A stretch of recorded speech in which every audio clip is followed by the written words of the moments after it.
Diane Carter didn't wake up that night. She was already awake. At 2:11 a.m., the beach house was quiet enough to hear the ocean breathing. Waves rolled in and slid back like they were erasing evidence. Diane cracked her door for water and froze when she saw Maya and Ethan's bedroom door half open. Ethan Reed's phone lit up. No ringtone, no vibration, just a pale glow under the pillow like a secret trying to crawl out. Ethan's hand shot out fast, too fast. He snatched the phone, stared at the screen for 3 seconds, then shoved it beneath the pillow as if it could burn him. Diane's stomach tightened. Cheaters get careless. Men with danger on their back get disciplined. She stepped away without a sound, her mind already building a case. Morning came bright, the kind that made lies look clean. Their Malibu place was all glass and white stone, sunlight spilling across the kitchen counter. Maya wore a soft smile that didn't reach her eyes. Ethan poured coffee with hands that trembled just enough to notice. San Diego today, Ethan said casually. Inventory and a meeting back tonight. Maya nodded without looking up from her phone. Diane noted the timing. Maya's nod came before Ethan finished speaking, like she already knew the line. Diane sipped her coffee. Which warehouse? Ethan blinked once. The south one. He smiled, but his jaw stayed tight. When a car alarm chirped outside, he flinched and spilled a drop of coffee. Maya wiped it up instantly, too gentle, too fast. Diane didn't believe in overthinking. She believed in signals. For weeks, Ethan had changed. Not distant, watched. Not bored, scared. He checked locks twice. He avoided mirrors. He took work calls on the patio with the ocean so loud no one could hear. After breakfast, Maya went upstairs to take a call. Ethan stepped outside, facing the water like it could give him answers. Diane slipped into the office Ethan used when he worked from home. The top drawer opened easily. Inside, a second phone, older model, no case. A folded map of Northern California with a route marked in red pen. A small key taped to a sticky note, only if necessary. And a thick cream envelope stamped in Cyrillic. Diane froze. She didn't speak Russian, but she understood medicine. Blue emblem, red cross, official weight, printed beneath in English. VOLKOV Medical Institute, ST. Petersburg. Her throat went dry when she saw the name typed below. ETHAN Reed. Russia. That word had teeth. 30 years ago, Diane and Maya had gone to Russia under another last name, back when Maya was small enough to sleep on Diane's shoulder in airports. They had left with one rule: never speak of what happened there. Not to friends, not to family, not even to each other. Ethan was not part of that story, so why did Russia now carry his name? Diane slid the envelope back exactly where it had been. If Ethan sensed it was touched, he'd seal up. She needed him to feel safe enough to slip. That evening, when Ethan said he was heading to San Diego, Diane waited 5 minutes and followed. 2 cars back, calm breathing, eyes on his turns. Ethan didn't go south. He went inland to a quiet medical complex hidden behind palms and security gates, and he wasn't alone. A woman waited near the entrance, tall, still, expensive in a way money can't buy. Rachel Vaughn. Diane knew her from boardrooms. Rachel wasn't just an investor, she was a fixer. The kind people called when they wanted problems buried. Rachel lifted a hand and Ethan parked like he'd been summoned. She touched his arm, not flirtatious, not warm control, like a handler calming an animal. Affairs have heat. This had ownership. Diane moved closer, close enough to see through a glass hallway. A doctor met them with a thick file. Ethan's face drained of color. Rachel leaned in. Diane caught only pieces. Progressing faster than expected, Rachel said. Ethan shook his head. No, then his knees buckled. He hit the floor hard. A nurse shouted. The doctor called for a gurney. People rushed. Ethan's eyes fluttered like he was fighting to stay present. Rachel didn't rush to hold him. She looked around, quick, measured, and her eyes landed on Diane. For a fraction of a second, Rachel's expression changed. Not surprise, calculation. Diane stepped out from behind the column and walked straight toward them. What did you do to him? Diane demanded. Rachel's smile was polite. Mrs. Carter, you shouldn't be here. A nurse grabbed Diane's elbow. "Ma'am, are you family?" Diane didn't hesitate. "Yes." The word came out like a vow. In the emergency room, Ethan lay under harsh lights, sweating, breathing shallowly. A hospital band hugged his wrist. His main phone was gone. Diane's mind screamed, "Who has it? Rachel, the doctor, someone else." Diane sat beside him until his eyes opened. He looked at her like he'd been waiting for her and terrified she'd come. "Ethan," Diane said quietly, "why does a clinic in St. Petersburg have your name?" Ethan's eyes flicked toward the curtain, toward the door, toward the space where Rachel had stood. "You don't want that answer," he whispered. "I'm here," Diane replied, "so I do." He swallowed. "If Maya finds out, it destroys everything." Diane leaned closer. "Maya deserves the truth." Ethan's lips trembled. "The truth is, I'm not sick the way you think." Diane felt the room tilt. "Then what is it?" Ethan shut his eyes as if bracing for impact. "It's something that started a long time ago, something I didn't choose." Diane's heart pounded. "In Russia," Ethan didn't answer, but his silence was loud enough. Hours later, Rachel appeared again, calm as glass. "We'll handle it," she said smoothly. "No need to scare Maya." Diane stepped between them. "You don't get to decide what scares my daughter." Rachel's eyes narrowed. "Curiosity has a cost." Diane smiled, the kind she used right before she broke someone's deal. "So does secrecy." And for the first time, Diane realized the enemy wasn't outside the family walls. It was sitting at table, smiling. Tonight, she would start counting. That night, Diane walked alone on the beach. Moonlight turned the waves silver. Footprints appeared and vanished, like truth. If you've ever felt your family is hiding something from you, subscribe right now, because what Diane discovers next isn't just cheating. It's a sick secret with a 30-year trail, and it's heading straight for Maya. Diane Carter didn't go home after the hospital.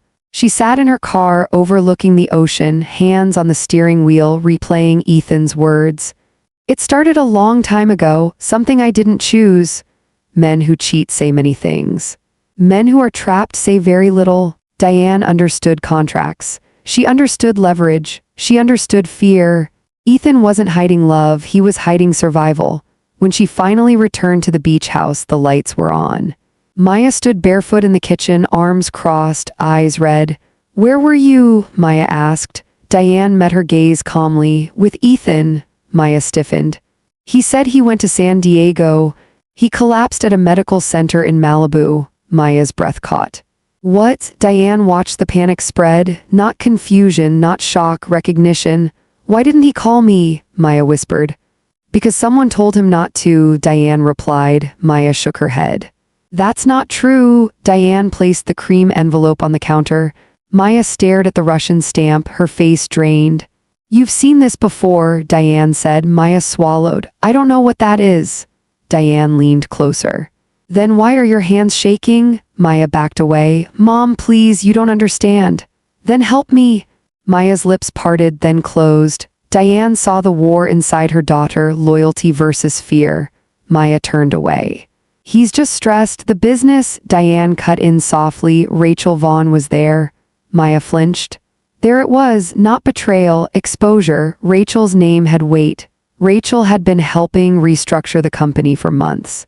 She handled legal walls, offshore accounts, silent investors. Rachel knew everything.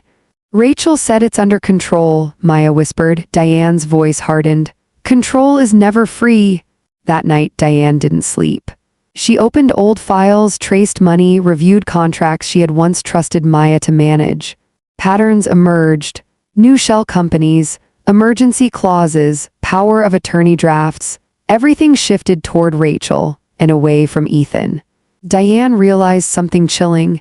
If Ethan died tomorrow, Rachel would own half the empire, and Maya would own the guilt. At dawn, Diane drove to the hospital again. Ethan was awake, pale, wired, guarded. "I need the truth," Diane said. He stared at the ceiling. "You can't protect her." "I built this family," Diane replied. "I will protect it." He exhaled slowly. "Rachel says I'm running out of time." "Time for what?" "For my body to stop cooperating." Diane felt cold. "You're sick." "Yes, but not naturally." He turned toward her.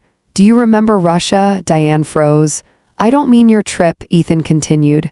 I mean the people who never leave. Diane whispered, Who are you? Ethan's voice cracked. I'm not who I was told I am. He revealed fragments. Adoption files sealed. A birth record altered. A childhood illness treated by a special program. A program linked to Volkov Institute. They tested something on me, Ethan said. A therapy they never perfected. It's waking up now. Diane's chest tightened. And Rachel? She knows. Her firm tracked my origin. She offered protection in exchange for control. Diane whispered, Blackmail? Yes. Does Maya know? No. Rachel convinced her it's just stress. Diane closed her eyes. 30 years ago, in Russia, Diane had signed a paper she never fully understood, part of a deal to escape. She had believed she left that world behind. She hadn't. It followed her into her own home. Rachel called that afternoon. Ethan needs rest, she said smoothly. Let's not frighten Maya. Diane replied, Fright keeps people alive. Rachel smiled through the phone. So does obedience. Diane hung up. The war had begun. That evening, Diane invited Rachel for dinner. Rachel arrived dressed in calm authority. She praised the ocean view, complimented Maya's cooking, kissed Ethan's hand like a business asset. Diane watched every move. At dessert, Diane said casually, Rachel, do you believe people can escape their past? Rachel paused. Only fools try, Diane smiled.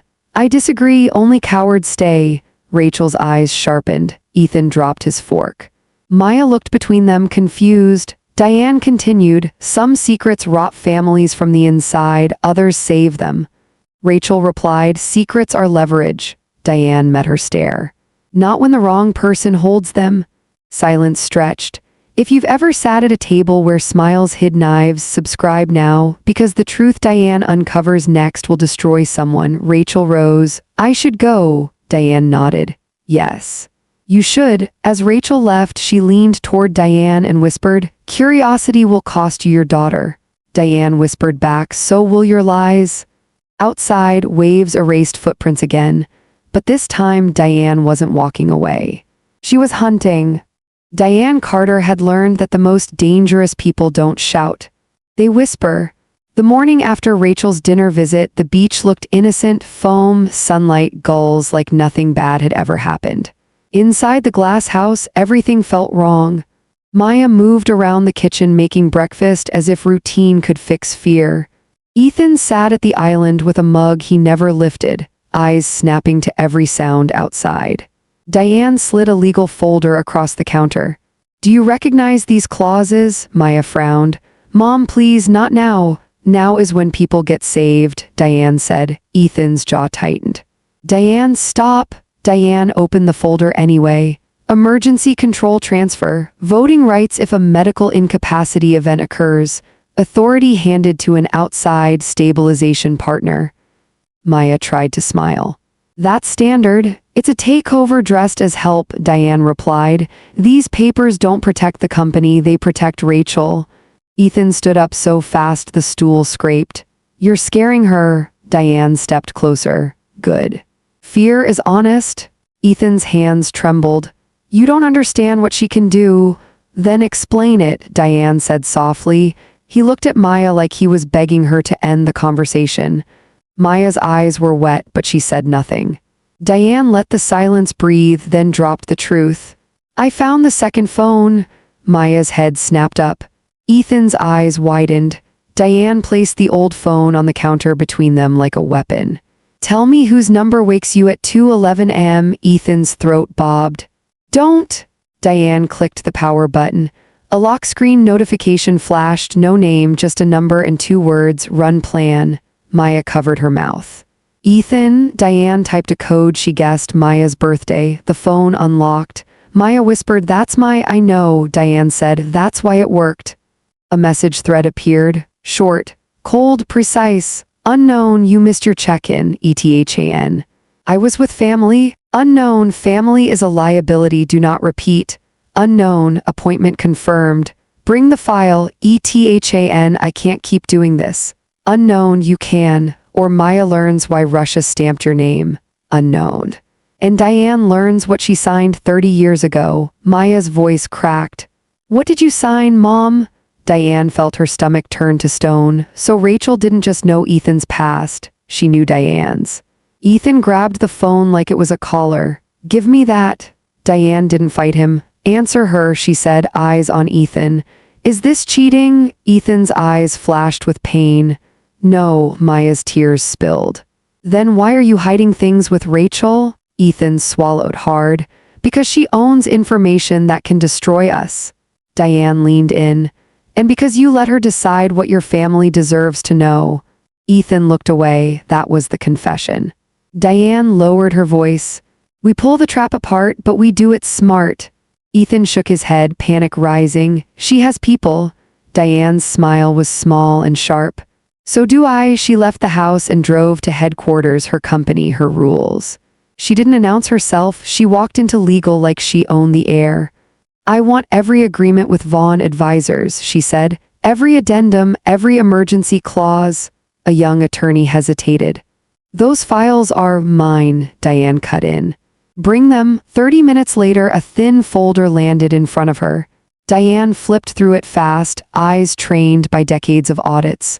There it was, hidden under polite language. Stabilization partner rights activated upon medical event. Transfer window, 72 hours. Public narrative, stress/overwork, public narrative. Rachel wasn't preparing treatment, she was preparing a story. Diane found another page, a compliance memo referencing Volkov Medical Institute, stamped with the same blue emblem from the envelope. In one line that made her blood go cold. Subject, ETHAN read leverage timeline. Leverage. Not care. Diane's phone buzzed. Unknown number. She didn't answer. It buzzed again, then a message. Stop digging. Diane stared at the screen, then she typed back 3 words, try to stop. Her reply wasn't brave, it was strategic. She wanted them to know she wasn't alone in a corner anymore. She drove straight to Maya's kids' school, not to panic, not to pull them out, but to see. To confirm what Ethan had warned her without forcing him to say it. 2 black SUVs sat near the corner like they belonged there. No logos, no parents, no reason. Diane's hand stayed steady, but her heartbeat got louder, so it was true.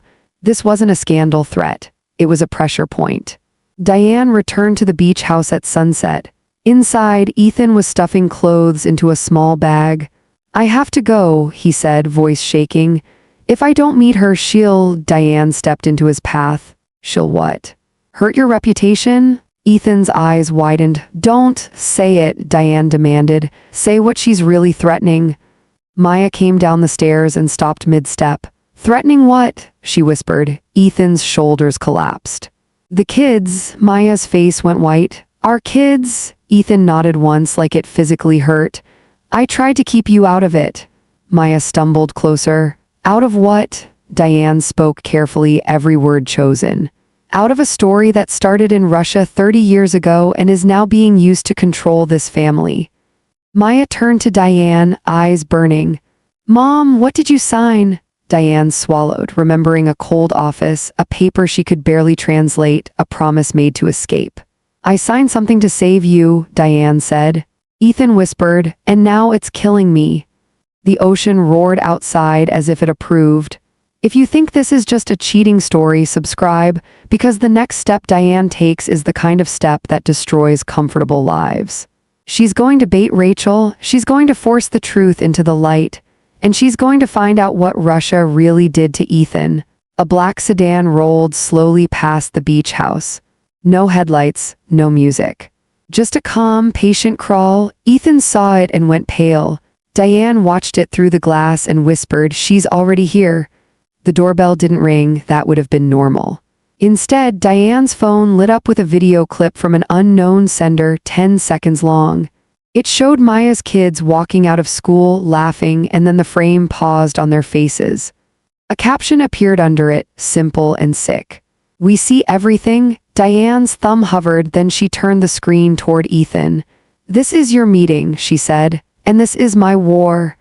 And Maya finally understood this wasn't about love, it was about ownership. Diane Carter didn't scream when she saw the video, she didn't cry, she didn't call the police. Because whoever sent that clip wanted one thing, panic. And panic made people sign papers they never read. Maya sat on the couch, staring at the frozen frame of her children's faces. Ethan paced with a bag in his hand, breathing too fast, eyes locked on the windows. "We should take the kids and leave," Maya whispered. "Leave to where?" Diane asked, voice steady.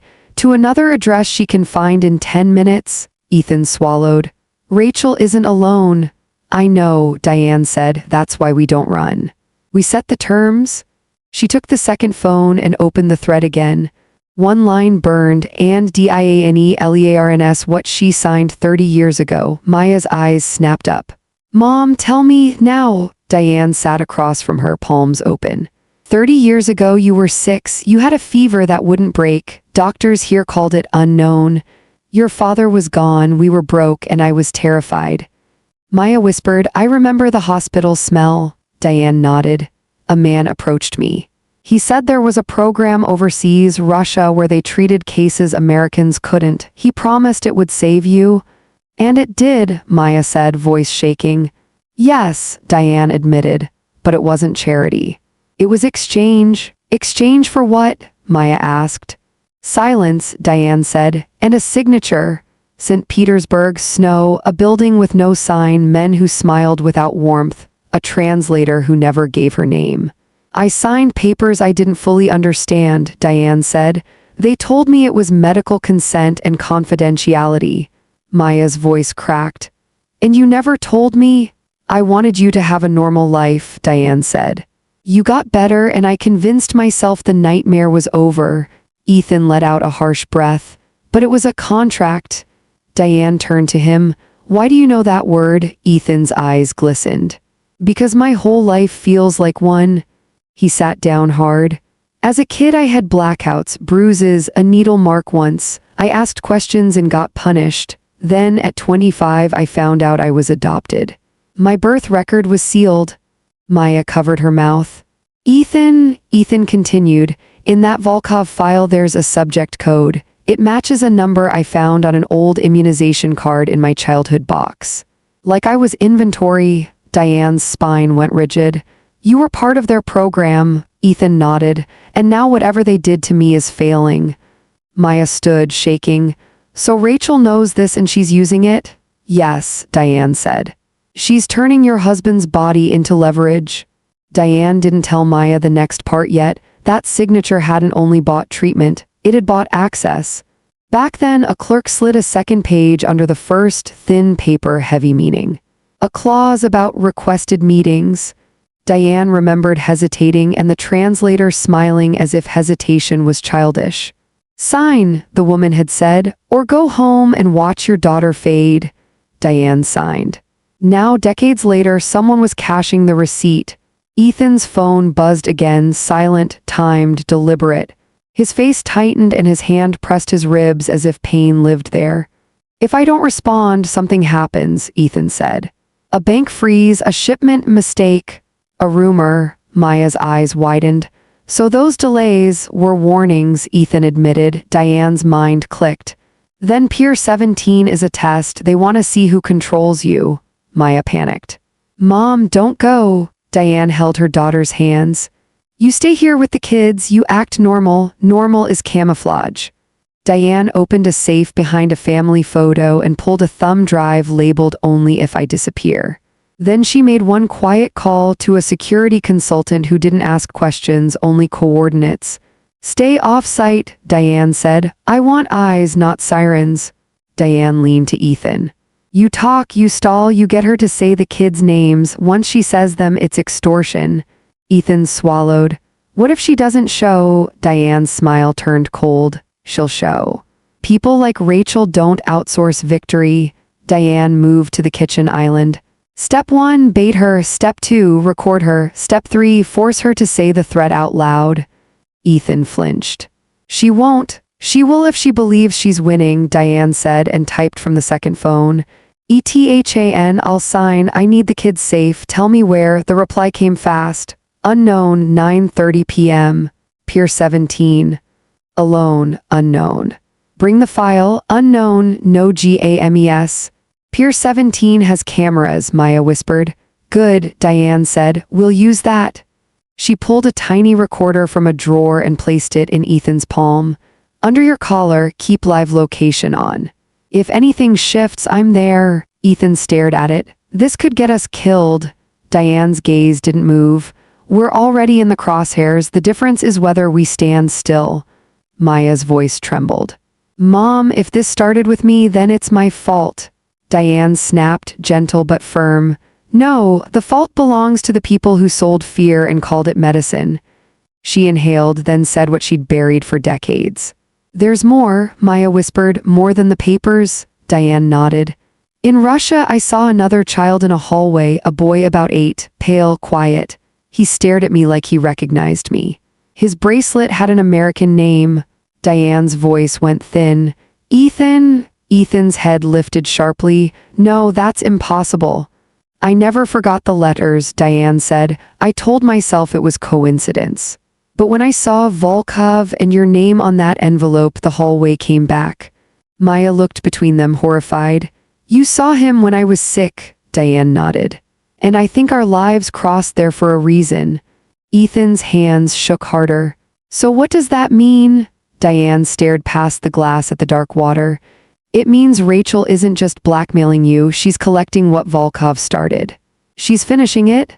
If you're still watching, subscribe, because the next meeting isn't about business. It's a handoff, a threat, and a confession. And Diane is about to walk into the past she tried to bury. At 9:12 p.m., Ethan left the beach house. He didn't kiss Maya goodbye, he didn't hug the kids. He just looked at Diane like a man stepping off a cliff. Diane watched the live dot move toward Pier 17. Then her screen flashed a new message. Bring Diane to SHEOS. Diane's blood turned ice. Because Rachel hadn't guessed Diane was involved. Rachel had planned it. Pier 17 looked dead from a distance. No music, no crowds, no boats moving, just dark water, steel rails, and yellow security lights trembling in the fog. Ethan parked where the message instructed. His hands were damp. The recorder was taped under his collarbone. Diane followed in a separate car, 2 vehicles back, her phone showing his live location as a pulsing blue dot. Maya stayed home with the children, pretending life was normal. Normal was their armor. At 9:29 p.m., a black sedan slid into the dock lane. Rachel Vaughn stepped out, heels clicking like a metronome. She wasn't alone. 2 men remained in the car. One smoked. The other watched Ethan like he was inventory. Rachel smiled. You came. Ethan nodded, forcing calm. You asked. She gestured to the water. Romantic, isn't it? Everything ends in silence. Ethan held up a folder. You said the kids would be safe. Rachel tilted her head. Safe is a variable word. He swallowed. You promised. She walked closer. I said I'd consider it. That single word cut deeper than any knife. Ethan's voice trembled. What do you want? Rachel tapped the folder. Your signature, your shares, your story. I own the narrative. And after, he asked. Rachel leaned in. After we see how cooperative your family is. A shadow moved behind Ethan. Diane stepped into the light. Rachel's eyes widened only for a moment. Then the mask returned. Mrs. Carter, Rachel said calmly. Still curious? Diane replied, still breathing. Rachel's gaze sharpened. You should have stayed home. You should have stayed honest, Diane said. Rachel laughed softly. Honesty is for people without leverage. Diane stepped closer. You used my signature to trap my family. Rachel's tone cooled. You sold access, Diane. I just bought the debt. Ethan turned between them. Leave my wife out of this. Rachel looked at him with faint pity. You don't get to set boundaries anymore. She signaled to the car. The man with the cigarette lifted his phone. Ethan's breath hitched. Rachel raised a hand. The man paused. You want your kids safe? Rachel said. Then you sign now. Diane spoke calmly. Tell him what you really have. Rachel's eyes flicked to Diane. I have everything. Diane's voice sharpened. Say it. Rachel smiled. I have files from Volkov. I have a paper trail of Diane Carter's consent. I have a medical dependency in Ethan Reed's body, and I have eyes on two beautiful children. Ethan's voice cracked. You said you wouldn't hurt them. Rachel leaned in. I said I wouldn't need to. The recorder caught every word. Diane stepped forward. This ends tonight. Rachel laughed. No, Diane, this ends when you accept what you started. Diane looked at Ethan. Don't sign. Ethan whispered. They already are, Diane replied. The only power they have is silence. Break it. Rachel's smile faded. You think exposure saves you? Volkov erased people. You think a boardroom stops that? Diane said quietly. I think truth moves faster than fear. Rachel nodded to the man. He raised his phone and hit send. Diane's phone buzzed. A live feed. Maya's house, the front door, two shadows approaching. Maya's voice echoed faintly in the background. Who is it? Ethan staggered. Stop, please. Rachel's voice was ice. Signed. Diane's mind raced, not in panic, in patterns. Rachel, Diane said, if they're at Maya's door, then you broke your own rule. Rachel frowned. Which rule? You never act before you own the outcome. Rachel hesitated. Diane lifted her phone. Because if you've already moved, then I have nothing left to give you. Rachel's eyes narrowed. You're bluffing. Diane hit a button. Sirens screamed in the distance, not near the dock, near Maya's house. Rachel froze. Diane spoke evenly. I didn't call the police. I called the man who built my first security system. He owns the street cameras. He saw your people before they reached the door. Rachel's jaw tightened. Diane continued, your men are boxed. They're on private property with faces on camera and weapons on record. Rachel whispered, you can't prove intent. Diane smiled. But you just said the children's names. Rachel turned to Ethan. You were wired. Ethan didn't deny it. Rachel's eyes burned. You think this saves you? Diane stepped closer. It ends you. Rachel's phone vibrated. She answered. A voice on speaker. They're surrounded. Rachel closed her eyes. Diane leaned in. You lost the leverage. Rachel opened her eyes. Volkov won't forgive you. Diane replied. Volkov isn't in this room. Rachel turned to Ethan. Your body is still mine. Ethan shook. No, it isn't. Diane placed a drive on the railing. That contains everything. The contracts, the threats, the footage. If I disappear, it uploads to every board, bank, and newsroom connected to my name. Rachel stared. Diane whispered, you taught me leverage. Rachel's shoulders dropped a fraction. For 30 years, Diane said, I thought fear kept my daughter alive. Tonight it ends. Rachel backed away slowly. The black sedan's engine roared. Rachel left without another word. Ethan collapsed to his knees. Diane caught him. I'm sorry, he whispered. Diane held him. You're still here. Far away, police lights bathed Maya's street in blue. The trap had snapped. But the war wasn't over, because Volkov still waited. The first thing Diane did when the sun rose was erase the word afraid from her vocabulary. Maya's house was still wrapped in blue tape and flashing lights. The men Rachel had sent were in custody, their phones sealed in evidence bags. No one had touched the children. Maya stood in the doorway holding them, eyes hollow from a night that had aged her years. Ethan stood beside Diane, pale but breathing. You ended it, Maya whispered to her mother. Diane shook her head. I broke her hold. Volkov is still watching. Maya hugged her. Then teach me how to stop being weak. Diane held her daughter's face. You were never weak, you were uninformed. That's different. Within hours, Diane moved.